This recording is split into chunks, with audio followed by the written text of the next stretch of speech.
Hello nation, and welcome back to the homestead. Well, today we got some very exciting news for you guys here on the homestead. If you remember, in our last video, our last beekeeping video, we showed you the mistakes that we made due to letting the honeybees stay too long in a swarm trap. So about, I don't know, 4 to 6 days, we can't really remember exactly how long it was, after we did that transfer, we were all coming, me and the girls were coming out to do morning chores, and LaDessa was like, I think the bees are getting ready to swarm. And Carol was like, I think so too. And so I was like, grab a camera. And so we got so lucky with this because of how my girls were paying attention to their surroundings. We were able to catch a honeybee swarm from the beginning to us capturing them into the swarm trap. So the really cool thing that happened during this is we got the camera set up and we were watching the bee tornado when all of a sudden the bee tornado switched directions and it like was coming in our direction, and then we found ourselves in the center of the bee tornado. And so we kept our composure and we kept the camera on, and so you actually get to see right here, that's the inside of a honeybee swarm, what we call a bee tornado, because all they're doing is just flying in circles. And this went on for a good 5 to 10 minutes, to the point where I was getting a little concerned because I felt like, because we had a couple of birds that did dive-bys while the bees were swarming, and they would never settle down. So I was getting a little bit concerned that maybe one of those birds got the queen. And so I reached out to a couple of other homesteaders. I reached out to Ben from VW Family Farm and Kaylee from the Homestead. Well, Ben got back to me first while we were catching the swarm, and then Kaylee got back to me afterwards. Well, the bees finally decided to settle down on a branch over here, really close to where Robin always parks her car. So Carol ran and got on her bee suit, and then she proceeded to help me catch the swarm. Now that was your first swarm that you caught with me. Mm-hmm. Well, it was weird because we had to carry bees in a cup. But it was fun. It was fun? Mm-hmm. Kind of got you re-hooked on beekeeping, didn't it? I ain't even been able to put my suit back on without you having your suit on too to come with me, so I think it's more than Okay, so I suited up and we went over there. We got the 5-gallon bucket, we placed it underneath the branch, we sugar. We slapped the lid on and we placed it on the swarm trap and we sugar.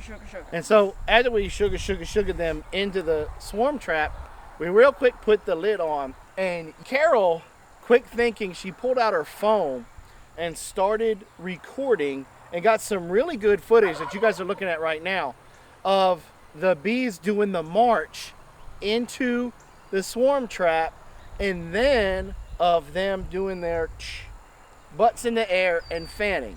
And so Carol and I got really excited. We were like, yes, we caught the queen on the first try. But then the panic started to happen when we saw another clump on the branch, and I'm like, well, they're fanning.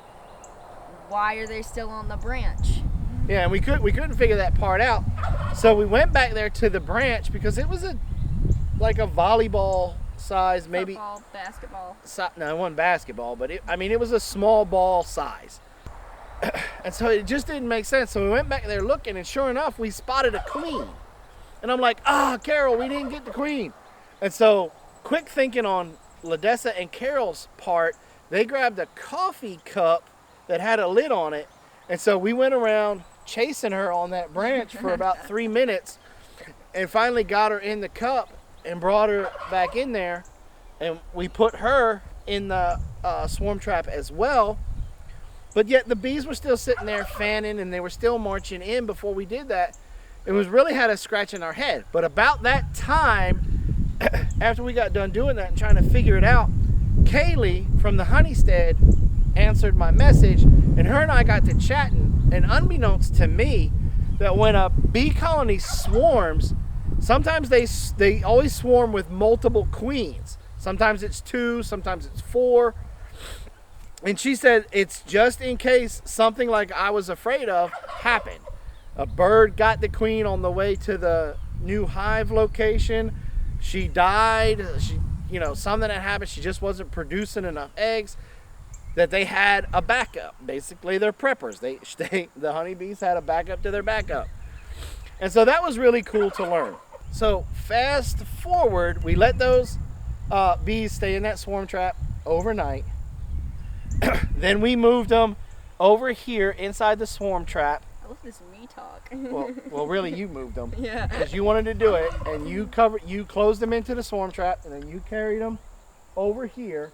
And then the next day, we did not do the, let's just give them time mistake that we made. And we went ahead and transferred them into the middle Langstrom hive. Well, after we got done doing that, Robin's like, you need to go check the table because there's another cluster of bees on the table. And so we went over there and looked, and sure enough, there was like a baseball size cluster on the table. Now, unfortunately, we didn't get any footage of that because we opened up all 3 of these hives and we really angered the bees to the point where you could not even come to where we are right now without them getting in your face. And so the cameras were kind of surrounded by bees.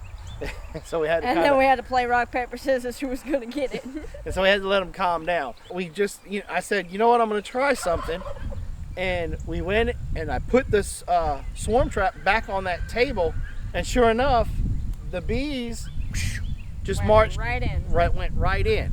And so we put and then 5 new frames in there, and then we went to the strong hive. And what did we do there? Well, Dad was like, I got an idea, and I was like, so we walked over to our strongest hive with the 2 deeps on it, and we started looking throughout, and they've already been there a week, and they've got already capped honey. Unfortunately, we didn't get footage of that. But we looked in there, and we found some brood, and we ran over there. Well, I ran. He doesn't do much running. I ran over there and put the brood in the swarm trap, and we closed it, and then we ran back into the house like little sissies. The next day, we come out here, and we check them, and we officially split a hive. Well, we're hoping we officially split a hive. Now, that frame that she brought over there, it had brood, it had capped brood, eggs, and larvae in it, and some honey. And so we took it over there to kind of beef up the numbers in that hive, and for them to make a queen from one of those eggs or larvae. And so we're hoping. We checked it. Come back out the other day and checked it. There are still bees in there. There's not a tremendous amount of bees in there because one of the things that Kaylee told us to do was to check it to make sure all of our foragers didn't go back to that location. And so it looks like when we pop the top on the middle one, there is a good amount of bees in there. They're coming up over the top of the frames. You can tell they're working. In fact, as soon as we opened it up, they started kind of to come out and kind of get in our face and be like, you don't belong here. And so we real quick closed that up, and then we checked the swarm trap. There's still a small amount of bees in there. They're covering that one frame because we put that frame in the middle, and they also started bubbling up at us like, hey, we don't want you in here today. We're kind of busy. And so I think you may be right. I don't want to jinx it, but I think we are on the path of successfully being able to say we split a hive for the first time. Yeah. Blaze isn't here. So make sure you check back with us to see if the hive, if it was a successful split, because we're going to do updated videos on this because we're kind of excited about this, with this being our first attempt at splitting a swarm or splitting a hive. So if you guys enjoyed this video, I want you guys to come over here and check out last week's video about what the mistakes that we made with using a swarm trap. Thanks for coming by the Big Bear Homestead. God bless. And have a nice day.